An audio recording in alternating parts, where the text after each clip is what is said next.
if you say like, I'm a good flirt coach and I should do this, sounds fun, let's do that. Time. So you can make someone else fall in love with you. That's not difficult. But then staying with that person for the rest of your life and being your authentic self when you just showed them someone else, that's going to be tricky.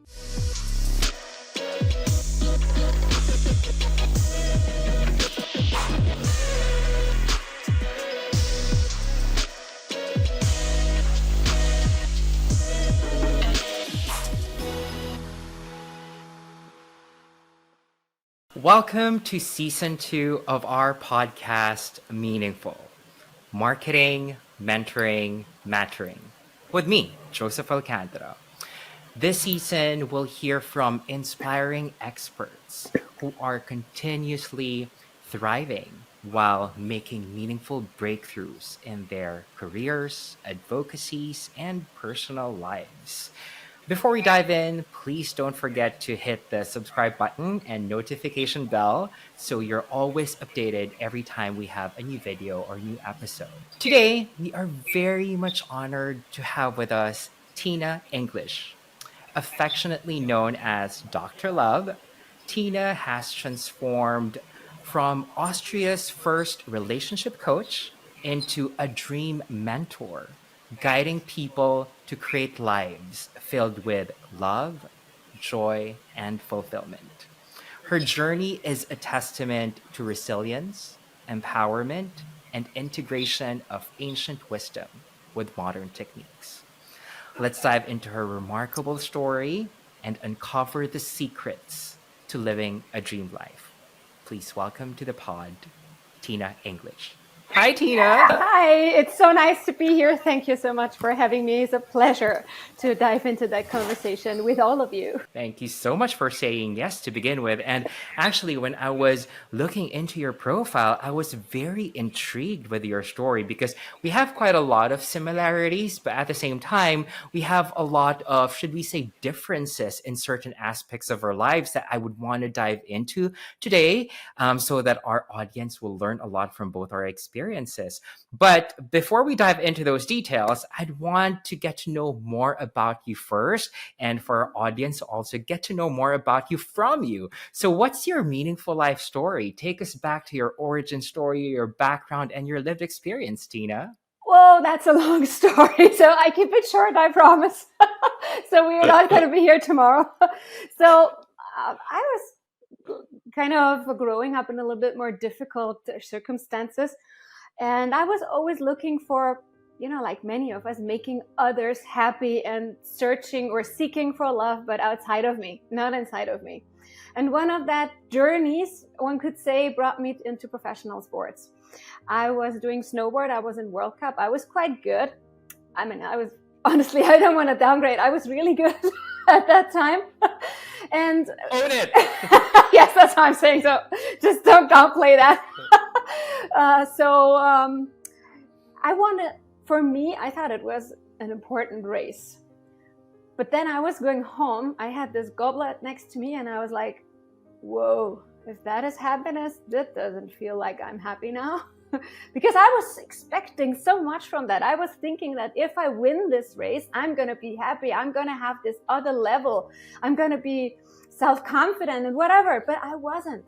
I was just like, nothing changed. And that made me sad because as nothing changed for the better, it actually changed for the worse.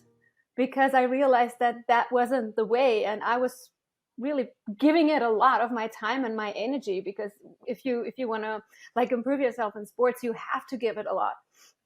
And that kind of brought me to ask myself the question, but what is happiness if it's not that? And if I don't really know how to approach it, because here in Europe and the United States, usually we have our happiness based on material wealth and stuff like that, and the car, the house and stuff like that. But that's not what really provides the happiness, and I didn't know where to find it. So I was sent on a mandatory vacation after that season because I was really always training too much. And I took the first flight that I got, and that was, in that sense, first of all, it was Dominican Republic, but I ended up in Cuba. And And there I was like, oh my God, these people, they have nothing at all, but they are so happy. And that was what brought me to the idea that there is something that I should take a look at, because they know something I didn't know. That happiness doesn't necessarily come from something outside of you, but it has to be created inside of you. I didn't know how to do that. But after the last season that I had to do in snowboard because of contracts and everything, I decided I need to go there and I need to find out how to be happy. And that's what I did. I went to Cuba and I just explored how these people are happy with nothing. So that means also that I gave my stuff away. Like, I didn't bring money, I didn't bring comfort. I just wanted to experience life as they did, because I thought that this would wake me up. And to a certain degree, it was the first step of my journey to change my own life. So this is to really capture the essence of what triggered the sense or the change in my life. Wow. I mean, I think that kind of autobiography, if I can put it that way, makes people think, especially that the Olympics just ended, right? Just finished. They would think that lives of athletes filled with training, skill building, winning awards, winning medals, trophies, as well as the monetary component attached to it, the prestige, the pride that you bring, not just to yourself, but to your family and to your country, should be the pinnacle of success, which therefore success is equal to happiness. But hearing that from you, who's a professional snowboard athlete, who've experienced World Cup, who've experienced pretty much that kind of dream that the younger folks of today's generation are probably thinking of, I'd want to be that, I want to experience that, so therefore I will be successful, I'll have money, I'll be rich, I'll be wealthy, I'll be happy. You said that it's not completely the formula based on your experience, and being, not really sent, but accidentally landing into Cuba, where people are relatively, should we say, less fortunate compared to those people who are living in first world countries, that you really sense their happiness. That is so humbling and so grounding. So in that experience, Tina, what were the key milestones or moments or visions that you've seen that made you realize that the definition of happiness is not what you thought you had in your life, but those that you've seen from the other people around you? And how was the journey like for you personally, where you've navigated how you redefine the meaning of happiness in your life and how you're able to reach that? So first of all, I think in sports, and the moment that you are still in sports, you're so focused on the outside, and all the happiness that is coming is from outside. But from outside is also coming a lot of judgment.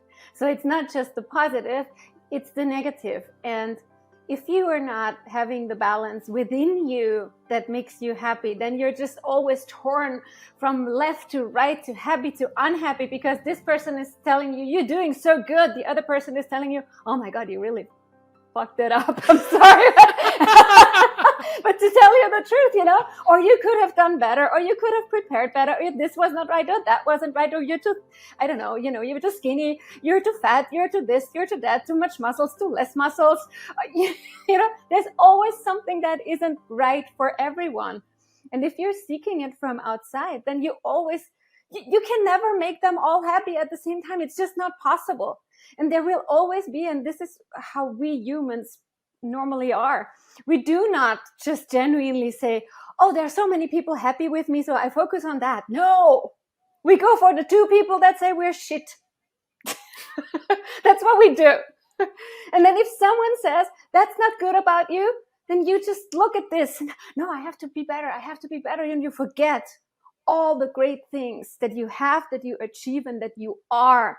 And the worst thing about it is that you don't even focus, not even a little bit, on who you are. It's just the outside, how other people see you.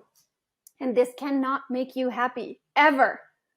Because, it's nice to get a nice feedback. But what is the feedback in the whole realm of who I am? It's this tiny little bit. Like, I don't know, an inch of who I am, or a centimeter of who I am. But it's not me. So the only person that can be happy with who I am is me.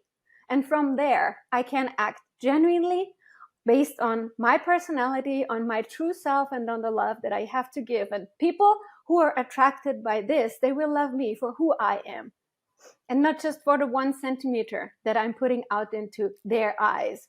So this is the story, like short. What I discovered in Cuba is that these people, I mean, of course, they had to focus a little bit on the outside, but there was not a lot that they could present to the world. They didn't have it. So, like if they offered a coffee, it was already a lot.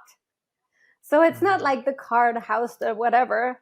Basically, it was the difference because they were a little bit ashamed of that they didn't have all this comfort that we have. So the happiness needed to come obviously from somewhere else. And it wasn't the place of showing who they are. It was a place of genuine love for what they give or gave, but with their heart. It wasn't a lot. It wasn't material. It was just who they were.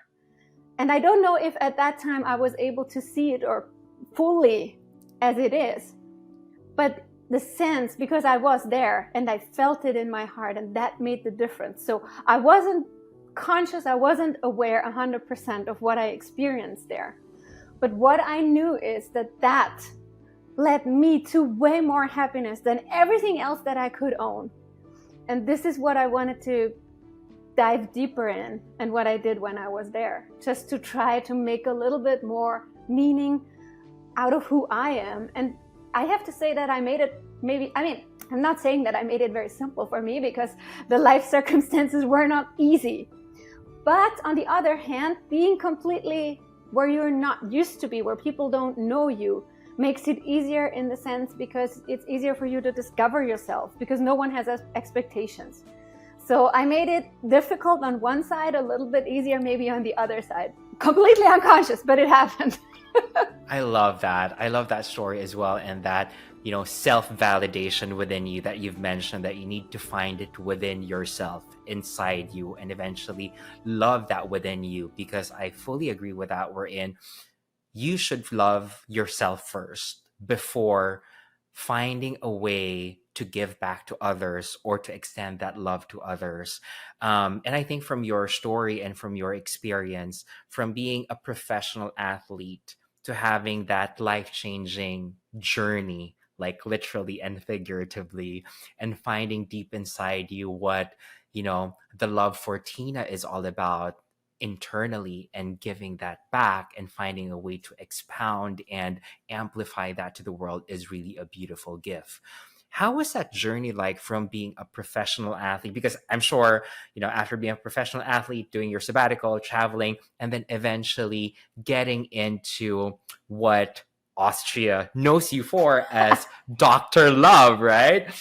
As a, love coach or a mentor, or, for those people who are thinking that that's therapy, I'd want you to break that down into smaller pieces when it comes to how did that lead you to that kind of tag, and what was the experience like, and what do you do exactly as a Dr. Love or the dream life coach that you are today? So when I came home from Cuba, I just know or experienced myself at completely different from who I was before.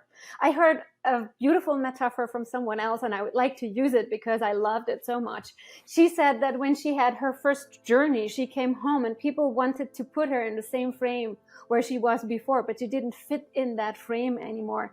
And this is exactly what I experienced. The frame was too small. I expanded way out of that frame. But people who knew me, they wanted to put me into the same frame again.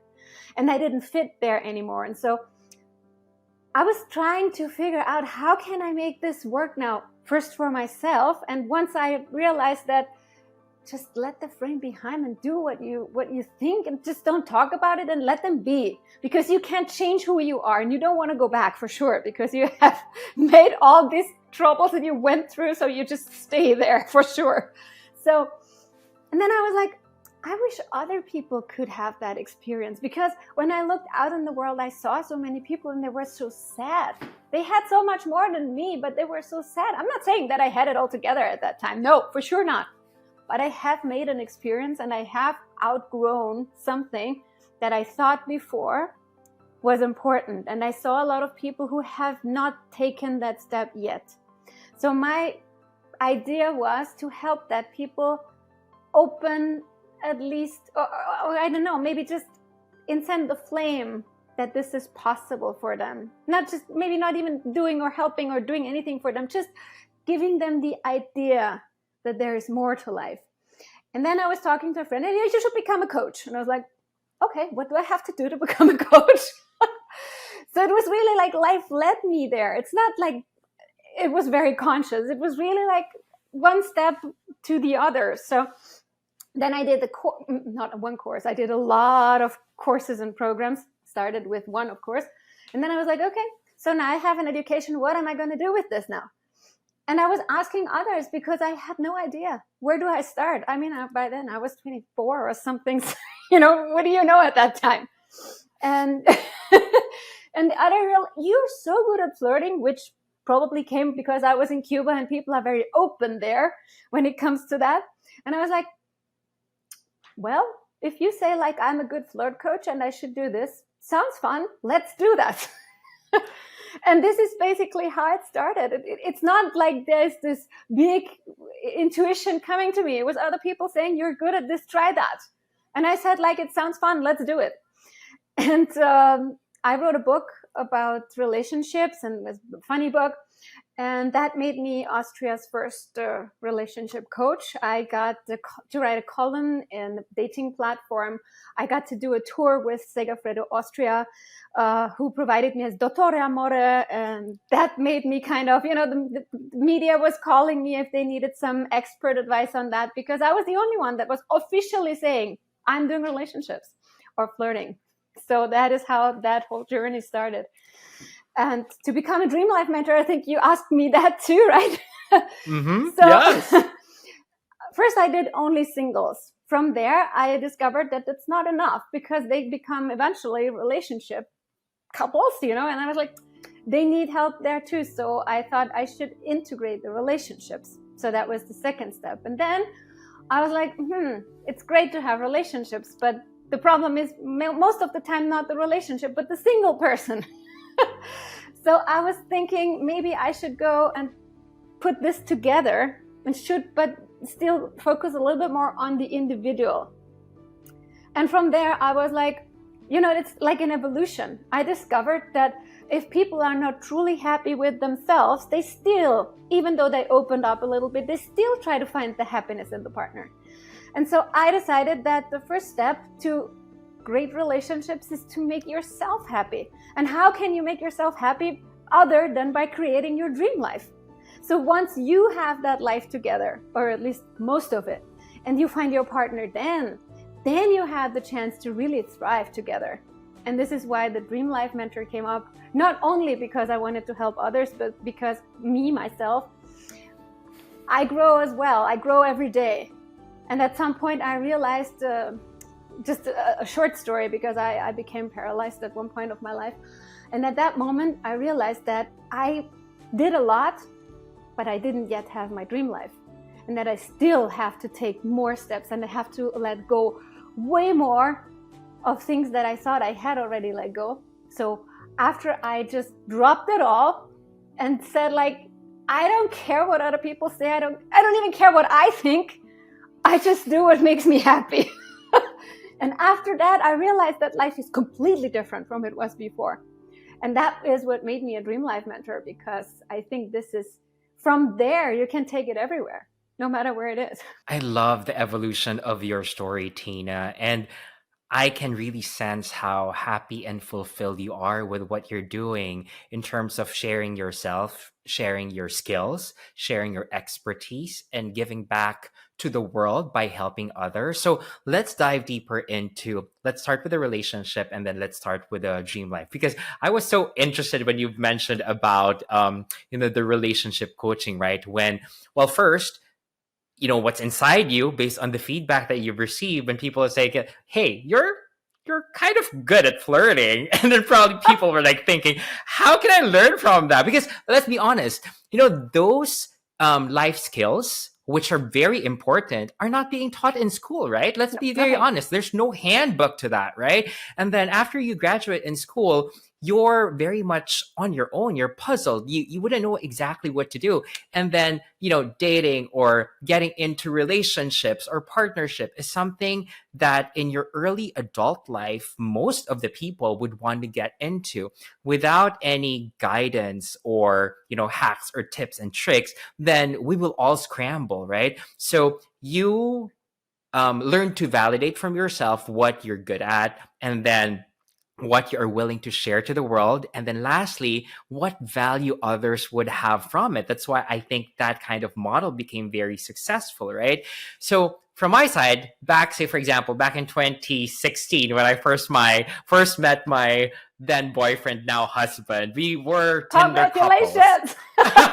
We were Tinder couples. If I approach you during that time, Tina, as a client, what can I expect from a relationship coach who would ask you, Tina, well, first, I've never been in a relationship. I don't know how to date. I don't know how to put myself out there, whether, my online dating profile or in real life. I don't know how to position myself out or to approach a person to have a date. What can one expect from a relationship coach, and what can one take away from that they can use on their everyday life journey in the relationship realm? So first of all, I know there are a lot of relationship coaches out there. They're going to put some mask on you and say, like, this is what you have to do. That's not me.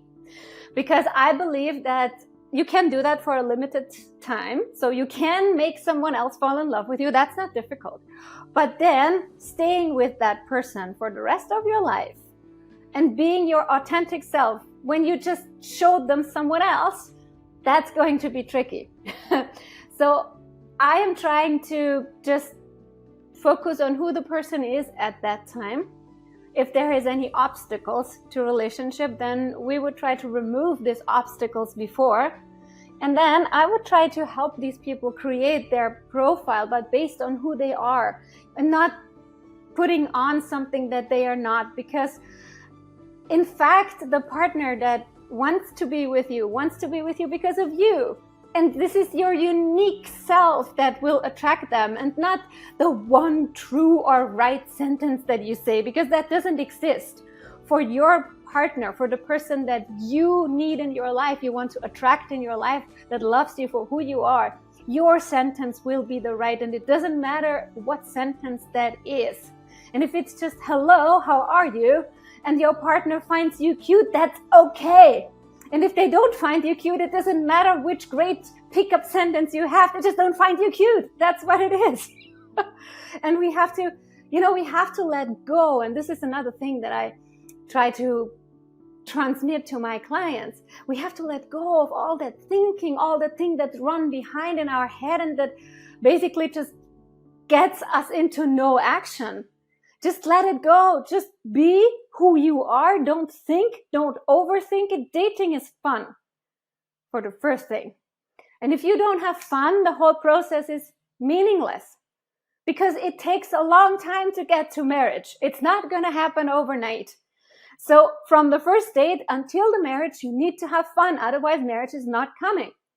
And this is why I'm trying to eliminate everything that isn't you, that isn't the person, and just focus on them, giving them self-confidence and self-love, because that's another important point. Because if you don't have self-love, you cannot walk away from something that is disrespectful or that is not right for you. So these are the 2 points that I'm trying to focus on. And from there, we try to just find the right person that fits and that really brings love and joy into the life. Love that. Love that. And I'm sure it's very fulfilling when you hear from your clients that, okay, I got a date, or we're now together, or we're getting hitched, or we're starting a family. I'm sure it's just a very fulfilling kind of experience, Tina. But now on your dream life coaching side, especially for singles, or probably those who are looking more into, goal setting and then reaching dreams and aspirations, whether in their career or in their personal lives or in their entrepreneurial journey, or working on themselves to make sure that they know what the real meaning of their life should be and what the real meaning of happiness is. what does that look like? What if I'll be saying, hey, Tina, I'll be happy to consider being coached by you to be able to live my dream life. I know that there are a lot of very, should we say, popular life coaches, the likes of, Jay Shetty, Ali Abdal, or Stephen Bartlett. What does Tina offer that's kind of different, or what can one expect from this dream life coaching or mentoring that you're offering? So I have some approaches that are a little bit different because I have gone through this myself. First of all, I never try to make you something that you are not. And I learned this by myself. I mean, I'm a person, I love to speak and I love to be on stage. That's just where I'm naturally born to be. But so many people, they are not there and they don't want to be there. And what I learned is that a lot of coaches, they go and say like, you need to be on stage. This is your next step. And this is how you sell your program. So for me, that's great. But for, let's say 80% out there, that's not great. So I'm not trying to make you a stage person. I'm not saying you need to go on stage when you're not ready for that.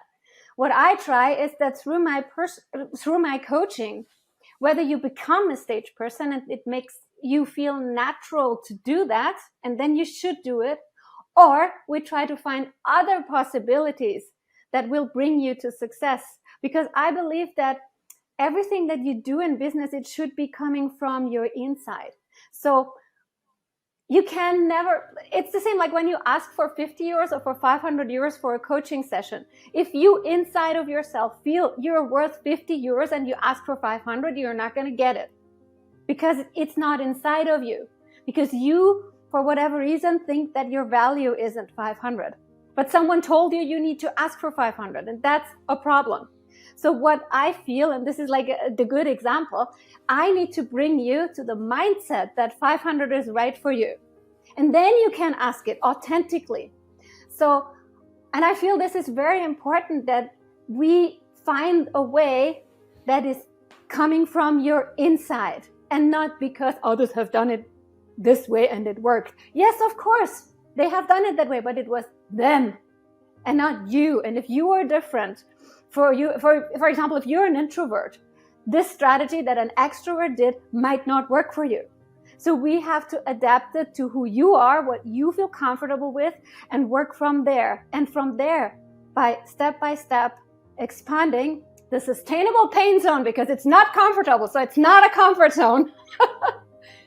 From working from there, we don't know where you get.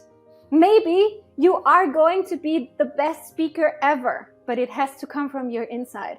And this is what differentiates me from other people, because I really try to just bring the inside to glow and to radiate on the outside. And this naturally attracts what is for you.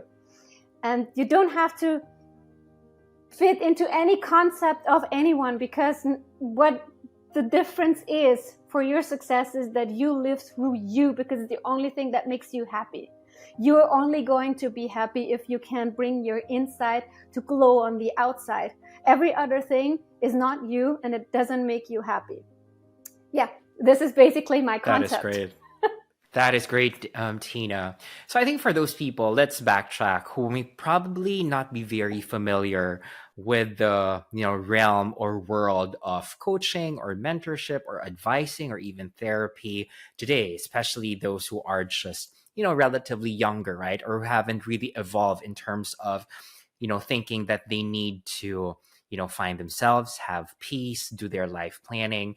What's the difference, or is there a difference amongst coaching, advising, or mentorship?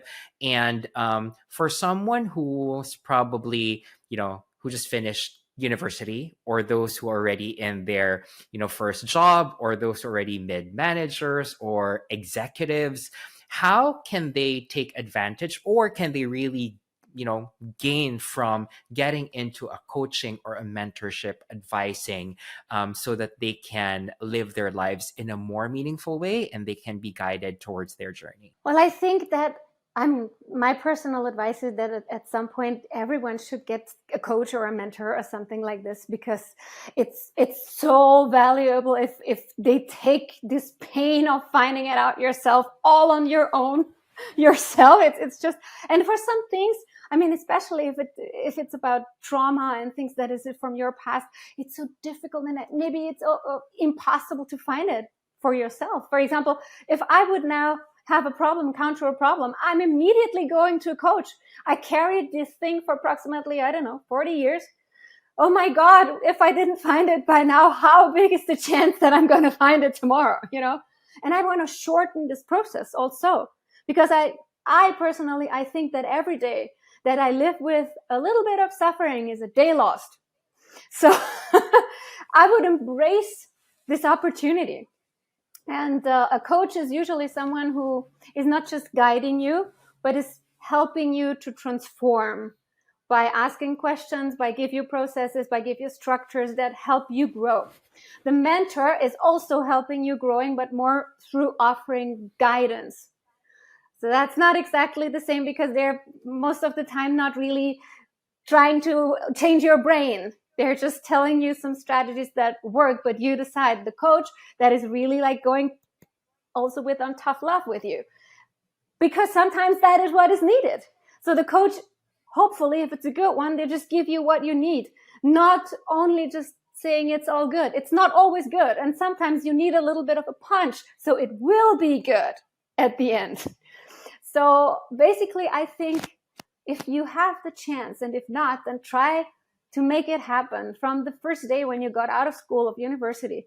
Try to find someone who's going to guide you to a place where you want to be, and not someone who is just telling you, you need to get a job, you need to do this, you need to do this, but really find someone who's going to help you to make your dreams come true, because you have one life and just you need to use the time. That's all I can say Yep. to that. I fully agree. And honestly, that's the reason why this podcast is called Meaningful Marketing, Mentoring, and Mattering, because, I am a strong believer of coaching and mentorship as well, because one, learning from others who are either skilled or have experienced what the future generation or the younger folks are experiencing today will help them to be encouraged, to be inspired, and to be more embracing, and to have hope and faith that, things will eventually work out. And then it's up to them in terms of how to navigate their own journeys, coming from the skills or experiences of people who have come before them, who are very much willing to help and support them. The other aspect of this podcast that I've mentioned is about marketing, right? Because for us to be able to be known out there that, hey, Tina is a great relationship coach, or a mentor, a dream life mentor, you would need to put some sort of marketing spin to be able to be known, and for lead generation or for clients to reach out to you. How's that experience like when it comes to marketing yourself and your services? So what I think is very important to mention here, it's not a straight line, and it's not a straight line up for sure. It's always a thing. You try something, you look at it, how it works. If it works, you continue. If it doesn't work, you try something else. So when I started, like when I was doing the flirt coaching, no one knew me. No one knew what a relationship or a single coach was. It didn't exist. So my strategy was, what do I do? And by then I had a friend who was a marketing specialist in Austria, and I interviewed him. I was like, okay, let's sit together. I pay you coffee and you tell me what you suggest to do. And then he just talked about some things, like la la la la la, you can do this, this, that. And I was like, that sounds like a lot of work. And to be honest, it is a lot of work. But then I made a list about the things, and I asked him to help me on some points. What can I do to do this, this, this? In that case, I wrote a book. I started with the book, basically. I started to publish the book, try to find ways to get the book out.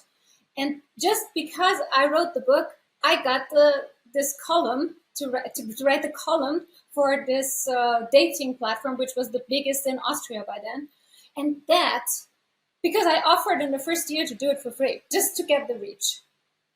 And that was the turnover, because suddenly I was someone. From being no one, I was someone, because they published me and they had a reach. And this was the point where people came and said, like, hey, that's the relationship coach. Hey, she's the one who knows everything. And the media came and they came. I didn't have to do anything anymore at all. And then I became the relationship coach of the only single hotel in Austria, which helped as well. And just these two things, they put it off for me at the beginning. So it was, I don't know. I embraced what happened. I embraced what my friend said. I asked him to help me. I put in the work, and then it happened for me. So when I put everything online, things changed, because now it's not only Austria, now it's the world. And then it's the same thing. You have to find a strategy, like writing a blog.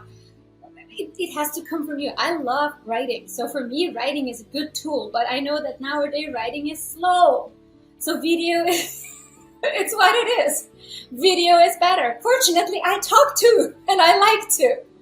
But it's the same thing. So for example, for me, speaking on podcasts or speaking on other people's channels makes some reach for me, creates reach for me, makes me known by more people than I would just have organically reached to. So that is a very good thing to create value for other communities, because you have to give to other communities, but also for yourself, because other people get note of who you are, and maybe they like what you say, and maybe then they follow you too, and not just the origin of the podcast or whatever it is. So I think, first of all, you have to be very comfortable with what you're doing, because if you don't like to speak, don't try to be on a podcast and don't push so much videos. Try to, first of all, do what comes naturally, and from there develop whatever it is. Personally, I'm not in love with Facebook ads or ads per se. I know they work, but it's a very, very cold audience, and to keep them engaged with you is a lot of work. A lot of work, honestly.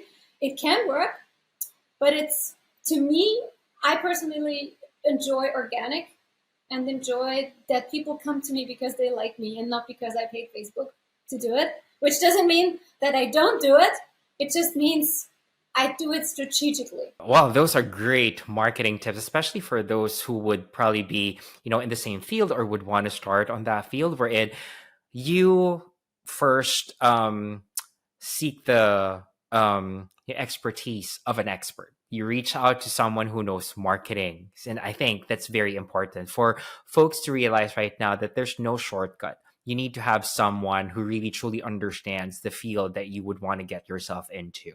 And then second, you humbled yourself by starting and investing by simply doing free work, because eventually that paved the way or opened doors for folks to really know you and the industry to know you. So I think it also paints a picture, especially for today's generation, where immediate gratification or immediate ROI is always something that people would want to see. But sometimes you really have to start with free work, because that will build your authenticity or your credibility, as well as your track record before someone really sees your value and pays you. And then third, the thing that I love the most with what you said is that you learned how to pivot, because yes, during probably 10 years ago, blogging is the thing, right? Writing long form is the thing before the big video based social media or small snippets started.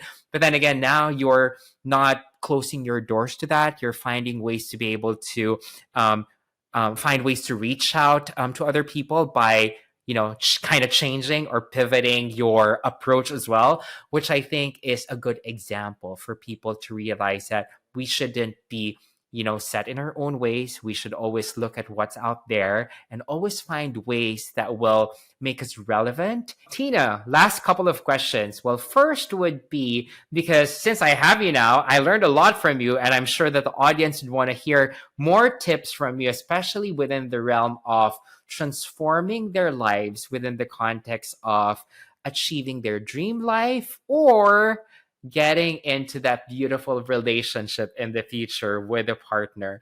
I'll ask for free advice here. If you're going to give our audience top tips, top universal tips to those seeking relationship or life advice, what would be those table stakes of advice that you would want to give them for free? That might not be something that is very easy for many people to take, but the best advisor is your own heart. And to be frankly honest with everyone, you need to sit and to be honest with yourself. This is the first thing. So, because I can tell you everything, but in the end, it's you who needs to be happy. And my happiness doesn't mean you would be happy on my way. So whatever is in your heart needs to come out, and you need to learn to really listen to how it feels if your heart opens up and says yes to something you do, or it closes down and says, that's not the way I want to do it. And this is the basic. You have to, and this is something also that I see so much out there, that people are so much in their brain, but they don't feel in their body. And the body has all the answers. It's there all the time. It's continuously giving you feedback on what you're doing. You're not listening because you're thinking so much. And the thoughts are so much about what other people told you is going to be good for you. So take a step back, forget everything that anyone, including yourself, told you ever about happiness. Sit back and listen to what your body, your heart, and your intuition is telling you. And then just for one day, maybe, try to go this way and see if this is a better day as another day that you tried before. Just try it for one day. And if it makes you just a little bit happier, maybe try it on second day. And this is a good start. I'm not saying that this is going to bring you to the dream life immediately, but it needs to be coming from yourself, and therefore you have to connect to yourself and take the first conscious steps towards the life that you really want to have. And then if there are some blockages, if there are some recurring patterns, get a coach, get help, remove the obstacles, and keep going in the same way, always focusing on what your true essence and where your true essence want to go. And this is your way, this is your unique way, and this is where you find the happiness and the glow and the love and the joy and the fulfillment of life. Spot on. I mean, I can't help but nod and agree, because in this really very busy world, people are just like living a robotic life. We're continuously doing our wheelhouse. It's a rat race, right? So we don't have that moment to pause and, to your point, to consciously look within ourselves and ask ourselves where we are, who we are, and what we are doing. And probably some people will think that, oh, that's a very simple advice. But yes, it is simple, but try to do it. You'll realize that it's not that easy, and it takes intentionality and having that, very important moment in your day to really blank out and think nothing, so that you can really embrace what you're feeling. So great piece of advice there, Tina. And going back to my comment earlier, because I see and feel your passion and your energy and your kind of fulfillment by sharing your experiences, especially when it comes to helping people, which I know makes you live a really meaningful life. So to end this, I want to ask you, though, when it comes to your real own definition of what a meaningful life is, what is that for you, and how do you live that every day? For me, it's basically really always trying to live the way that is true to my heart and to my true self. So if I encounter some obstacles, I'm true to myself, and I would communicate them, whether to others or to me. I'm vulnerable, and I show this vulnerability. I'm not afraid of who I am, and 100%. So if others don't like it, it's not me, it's them. It's a reflection of who they are, not me. So my meaningful life is to embrace everything that happens with the least possible judgment. I'm human, sometimes it happens. And to really bring myself without fear out to the world in the best version that I am. And try to, through the person that I am, infect others to do the same, and open the space for them, at least in my presence, to be who they are, fully embrace that, and not be scared of anything. Beautiful. Truly, truly meaningful, Tina. And with that, I'd want to open the floor for you to let the audience know how can they best reach out to you to seek for that advice, or even probably to pick up that beautiful relationship book. So floor is yours. Let them know how to talk to you and get those amazing advice. So the most easy is to just go to my website, which is www.tinaenglish.com. And there you find everything. You have a contact form. You can just reach out to me and my team, and we're going to help you on everything. Whatever you need, reach out to me. You can have one free consultation with me where we see what your problem is and if it makes sense to work together.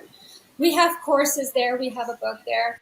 And a new book is coming up. It's not yet there, but it's going to be very, very, very, very, very soon. It's called Escaping the Sustainable Pain Zone. And it's going to be there very soon. So just drop to my website and see what's there for you. But Tina, this has been an amazing conversation. I enjoyed it. I hope you also did. It was a great day podcasting with you.